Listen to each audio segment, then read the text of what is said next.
დაბრუნდით პირდაპირ ეთერში გადაცემის მეორე ნაწილში ვისაუბრებთ საქართველოს ფოლკლორის ეროვნული ფესტივალის შესახებ და გეტყვით, რომ 4 ივნისს ეს ფესტივალი თელავის თეატრში საზეიმოდ გაიხსნება. თუ რას მოიცავს აღნიშნული ღონისძიებების ციკლი, ამაზე ჩვენი სტუმრები უფრო დეტალურად გვეტყვიან. მინდა წარვადგინოთ ჩვენი სტუმრები თეა კასაბური ფოლკლორის სახელმწიფო ცენტრის ხალხური მუსიკის მიმართულების კოორდინატორი მოგესალმებით ბიძია, ასევე გივი აბესაძე ფესტივალის ორგანიზაციის ჯგუფის წევრი. პირველ რიგში მოგესალმებით ორივეს, დიდი მადლობა რომ ხართ ჩვენთან ერთად და საინტერესოა დავიწყოთ სიახლით, ზოგადად რას მოიცავს ეს ფესტივალი, რა მთელი წლის განმავლობაში გრძელდება ასევე გადա 2016 წელს, თუმცა უფრო დეტალურად გითხარით პირველ რიგში რა არის ამ ფესტივალის მიზანი და შემდეგ უფრო დეტალურადაც განვიხილოთ უშუალოდ ღონისძიებები. ეს არის ფოლკლორის ეროვნული ფესტივალი და იქნება ისეთი ხასიათი აქვს ამ ფესტივალს, რომ იქნება დათვალიერება ფესტივალი მთელი რეგიონის მასშტაბის ფოლკლორის სხვადასხვა დარგის. ეს არის მუსიკა, ქორეოგრაფია, ზეპირსიტყვიერება, თავის ყველა ჟანრებით რასაკვირველია, სახუთი და გამოყენებითი ხელოვნება, მისი ოსტატები, სპეციალისტები, ქორეოგრაფია, ყველა ფოლკლორის ყველა დარგს მოიცავს ყველა რაიონში, ყველა რეგიონში. როგორც აღნიშნეთ, ვიწყებთ კახეთის რეგიონიდან, თელავში იქნება 4 ივნისს საზეიმო გახსნა, ხოლო 5, 6 და 7 ივნისს, ანუ მომდევნო დღეებში, კახეთის რეგიონის ყველა რაიონის წარმომადგენლები, შემოქმედებითი კოლექტივები იქნება ეს თუ ოსტატები თუ ზეპირსიტყვიერების სფეროში მოღვაწე ადამიანები ჩამოვლენ თელავში და ამ 3 დღეზე იქნება განაწილებული. პირველი 2 დღე უფრო შემოქმედებითი იქნება, მუსიკას და ქორეოგრაფიას დაეთმობა, ხოლო მესამე დღე ზეპირსიტყვიერებას. ზეპირსიტყვიერება არის ყველა თავისი ჟანრი წარმოდგენილი, ეს არის როგორც ლექსი, აქ იქნება შემგროვებლებიც იქნებიან წარმოდგენილი, რომლებიც აგროვებენ თავის კუთხეში, თავის სოფელში სხვადასხვა სახალხო მთქმელისგან წარსულში საუკუნეების წინ ნათქვამ სხვადასხვა ჟანრის სხვადასხვა ნიმუშებს და პარალელურად ამისა გაიმართება გამოფენაც. ასე როგორც ვიცით, შემდეგ უკვე გრძელდება სამეგრელო ზემოსვანეთი, ზუგდიდი და ბოლოს მცხეთა-მთიანეთი, დუშეთი, ეს არის 12-14 ივნისი. ეს არის პირველი ეტაპი, პირველი ნაწილის პირველი ეტაპი, რომელიც 2015 წელს გაიმართება ივლისის მეორე ნახევრიდან აგვისტოს ბოლომდე.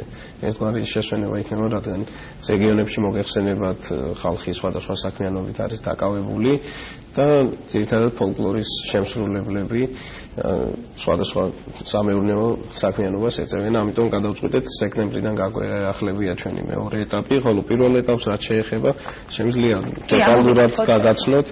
გახსნა როგორც თქვით არის 4-ში, ხოლო 5-ში და 5, 6 და 7 ივნისს თელავის თეატრში მოეწყობა კონცერტები ქორეოგრაფიის და სიმღერა გალობის. აღსანიშნავია, რომ გალობა პირველად დაემატა ამ ფესტივალს და იმედია თავის შედეგს მოიტანს ეს ცვლილება. რაც შეეხება სამეგრელო ზემოსვანეთის რეგიონს, გაიმართება ზუგდიდში, ზუგდიდის კულტურის ცენტრ ოდიშში 14, 15, 16, 17 ივნისი. ამბროლაურში გაიმართება რაჭა-ლეჩხუმი ქვემო სვანეთის რეგიონის ფესტივალი 30 ივნისი, 1-2 ივლისი. სამცხე-ჯავახეთის რეგიონი ახალციხეში გაიმართება 8-9 ივლისი. მცხეთა-მთიანეთის რეგიონი კი დუშეთში 13, 14, 15 ივლისი და ყველა დაინტერესებულ ადამიანს, ყველა მომღერალს, ყველა მგალობელს, ზეპირსიტყვიერების ოსტატს, ფერწერს და ასე შემდეგ, ყველას მოუწოდებ, რომ მიმართონ ადგილობრივ მუნიციპალიტეტებს, ან ეწვიონ ჩვენ ვებგვერდს, რათა მოახდინონ ერთგვარი მცირე რეგისტრაცია. რა უნდა გააკეთოს ამის? არის ანკეტა, მარტივი ანკეტა, რომელიც უნდა შეავსოს ყველა გუნდმა, ინდივიდუალურმა შემსრულებელმა თუ სხვადასხვა სფეროს წარმომადგენელმა მონაწილემ. ძალიან მარტივია ესა, ადგილზეც უკვე ტრეინინგი გაიარეს მუნიციპალიტეტის წარმომადგენლებმა სხვადასხვა რეგიონებში. ბრძანდებოდნენ, დიდი მადლობა მათ ამისთვის, რომ ხარს გვიჭერენ და გვერდჩიულგანან ჩვენს ფესტივალს და ველით დიდ გამოხმაურებას თეამ შეუძლია მცირე სტატისტიკა მოიყვანოს რამდენი დაახლოებით ამდენი მონაწილე იქნება. დიახ, საინტერესოა მინდოდა ისიც მეკითხა, თუმცა ის სანამ სტატისტიკაზე ვისაუბრებთ, თქვენ თქვით დასაწყისში, რომ ეს არის რაღაც დათვალიერების კუთხით. რას მოგცემს ეს დათვალიერება, თუ დავშვებით გამოვლინდებიან ამ პროექტის ფარგლებში, თუნდაც გამარჯვებულები, ანუ მათი წახალისებას თუ იქნება, რომ უფრო მეტად გქონდეთ мотивация, რომ კიდევ უფრო გააუმჯობესონ თავიანთი შესაძლებლობები. ფესტივალი დაფუძნდა 2005 წელს და მას მერე უკვე 10 წელი გავიდა, ეს მთელი 10 წლეული, ასე ვთქვათ, ერთი ეტაპი ჩვენს ისტორიაში, შემოქმედებით ისტორიაში და საინტერესოა ძალიან აი ამ 10 წლის განმავლობაში რა შეიცვალა რა რეგიონების ფოლკლორულ ცხოვრებაში, რაიონებში. იყო ისეთი შემთხვევები წინა ფესტივალიდან გამომდინარე, რომ ზუსტად აი ამ ფესტივალისთვის შეიქმნა გარკვეული რაოდენობის ანსამბლები. ანუ იყვნენ მომღერლები, რომელიც თავისთვის სუფრასთან ღეროდნენ, მაგრამ არსად არ გამოსულან ფართო აუდიტორიის წინაშე. აი ზუსტად ამ ფესტივალმა მისცა ესეთი სტიმული, რომ ანსამბლად ჩამოყალიბებულიყვნენ და ეს თავის შემოქმედება უფრო ფართო მსმენელისთვის გაეცნოთ.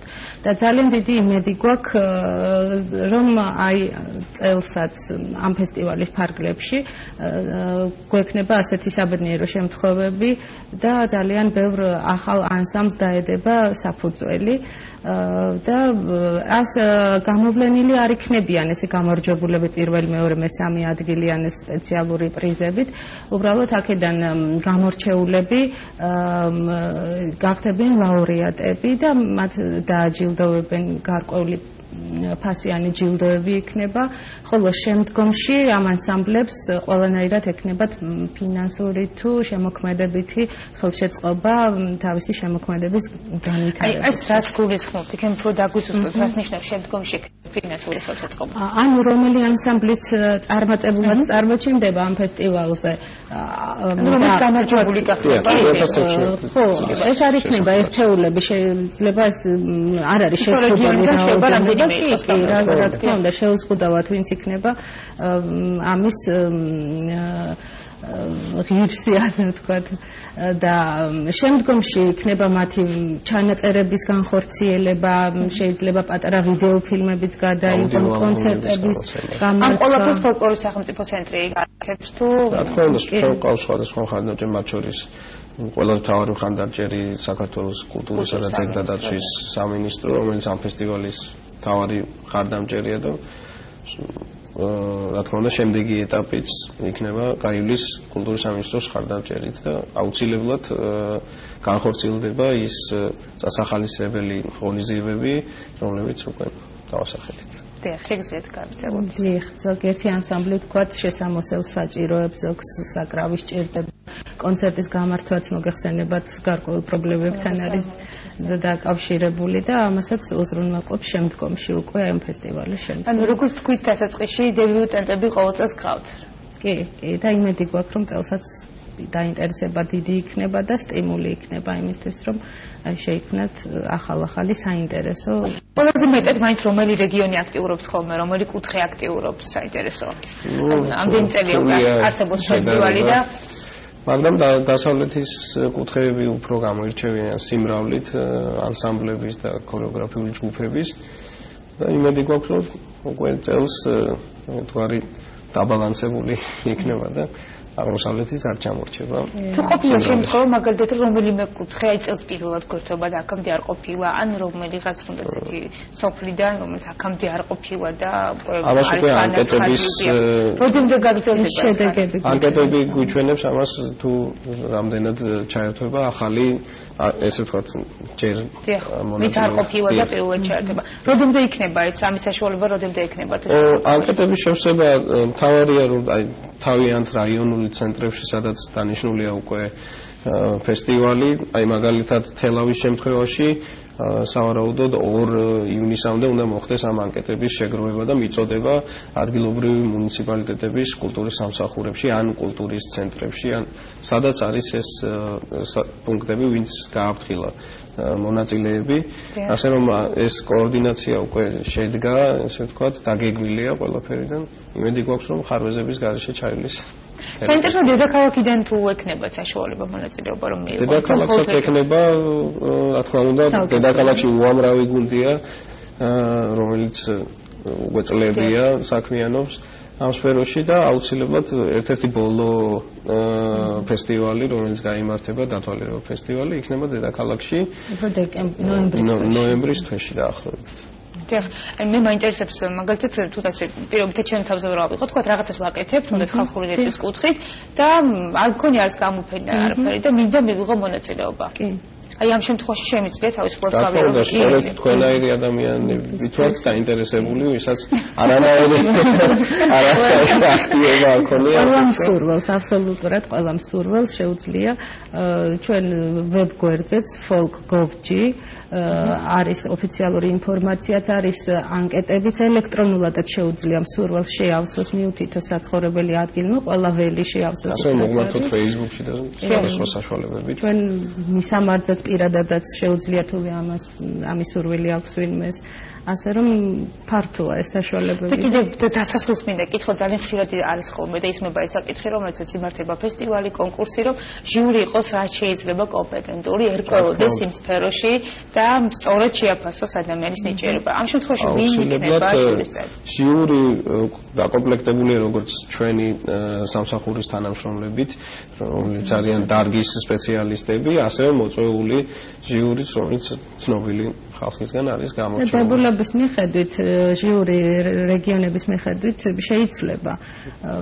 შესარჩევ ტურებში 3 ან 5 პერსონა იქნება ჟიურის წევრი და დასკვნით ტურში უფრო მრავლად 9-მდე შეიძლება იყოს ჟიურის წევრი, ასე რომ კონკრეტულად არ არის განსაზღვრული ვინ იქნება ეს წევრები, ყოველთვის იქნება მონაცვლეობა ჟიურის წევრების სხვადასხვა. კონკურენცია ალბათ დიდი იქნება, თუმცა გაუჭირდებათ ალბათ იმ ადამიანს, ვინც პირველ ნაბიჯებს დგამს და ვისაც უფრო მეტი გამოცდილება აქვს. აი ამისთვისაც იყო აღნიშნული ფოლკლორის ცენტრის აღმასრულებელმა დირექტორმა რეგიონების წარმომადგენლებთან შეხვედრაზე თქვა, რომ ესე იგი თუ რომელიმე ანსამბლი არის ახალშექმნილი და ჟიური დაინახავს პოტენციალს ან ანსამბლში რომ მას აქვს განვითარების დიდი შანსი და აძლევს შანსს რომ ის გადავიდეს დასკვნით ტურშიც, ოღონდ ამისთვის დრო არის ეს დასკვნითი ტური გაიმართება 2016 წლის ზაფხულის. შედეგი უკვე წელიწადში უკვე შეძლებენ დროის. ესეთ კოლექტივებს გადაეცემათ რაღაც გარკვეული დავალებათა პაკეტი, რომელიც უნდა შეასრულონ და თუ გაართმევენ თავს, აუცილებლად მიიღებენ მონაწილეობას დასკვნით ტურში. ბატონო, ძალიან დიდი მადლობა, მე მინდა ყველა მონაწილეას, ვინც გადაწყვეტს რომ ჩაერთოს ამ ფესტივალში წარმატება უსურვა. შეგიძლიათ კიდევ ერთხელ მოუწოდოთ ყველა ადამიანს, ვინც გვიყურებს და კიდევ ერთხელ უთხრათ როგორ ჩაერთოთ, შეგიძლიათ მემართოთ. თუ გნებავთ თქვენ კავშირით, ყველა დაინტერესებული ადამიანი, რომელიც თulis რომ შეუძლია სიმღერა, ცეკვა, ლექსის თქმა, კარგვა და ასე შემდეგ სხვადასხვა ფოლკლორული დარგში თავისი ნამუშევრის წარმოდგენა, გთხოვთ მიმართოთ თქვენს რეგიონში, თქვენს რაიონში არსებულ ადგილობრივ კულტურის სამსახურებს, რომლებიც გაგიწევენ დახმარებას და შეგავსებინებენ ძალიან მარტივ ანკეტას და ამის საფუძველზე მიიღებთ მონაწილეობას ეროვნულ ფესტივალში, რომელიც 4 ივნისიდან გაიხსნება და დაიწყება მოედება მთელ საქართველოს. დიდი მადლობა. გაგრძელებით კეთილი სურვილებით, ჩვენ კი ვაგრძელებთ შუადღეს გადაცემის მესამე ნაწილში ვისაუბრებთ ძალიან საინტერესო გასტროლის შესახებ, რომელშიც მონაწილეობდნენ წეროვანის დენილთა ჩასახელების ბავშვთა ქორეოგრაფიული ანსამბლი იბერია და ქართულ ხალხური სიმღერებისა და საკრავთა ანსამბლი მომავალი თაობა. სწორედ ამ თემაზე გვიწევს გადაცემის მესამე ნაწილში საუბარი და ცოტა ხანს შემოგვერდებიან უკვე სტუმრები, ასე რომ დაგხვეწეთ.